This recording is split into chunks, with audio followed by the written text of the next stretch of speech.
কিছুদিন আগে একটা গৃহপ্রবেশের নেমন্তন্ন পেয়েছিলাম, তো সেখানেই গিয়েছিলাম। আর যেদিন গিয়েছিলাম সারা দিন বৃষ্টি হয়েছে, ইভেন কি যখন গেছি তখনও।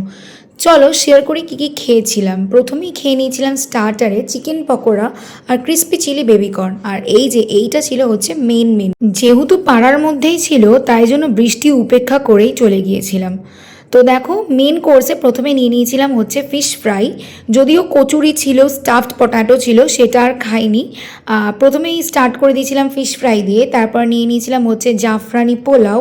ফিশ কালিয়া ছিল, সেটাও নিইনি, স্কিপ করে চলে গিয়েছিলাম নিতে হচ্ছে মাটন কষা। আবারও গিয়ে মাটন কষা খেয়েছিলাম বিকজ চিকেন ছিল না আর ভেজ খেতে ইচ্ছা করছিল না। আর মাছ কোথাও গিয়ে খেতে ইচ্ছা করে না, কি করবো বলো তো, অদ্ভুত একটা কম্বিনেশন আমার। তো ওই যে নিজের মনেই খাচ্ছিলাম, তারপর যেই দেখলাম যে মা ভিডিও করছে তো তখন একটু পোজ দিয়ে খেতে আরম্ভ করলাম। অল ওভার জানো তো, খাবার দাবার প্রচণ্ড ভালো হয়েছিল। মানে এতটাই ভালো হয়েছিল যে আমি না মাটন খাই না, আগেও তোমাদেরকে বলেছি, বাট আমি মাটন খেয়েছিলাম, মানে সিরিয়াস ভালো হয়েছিল।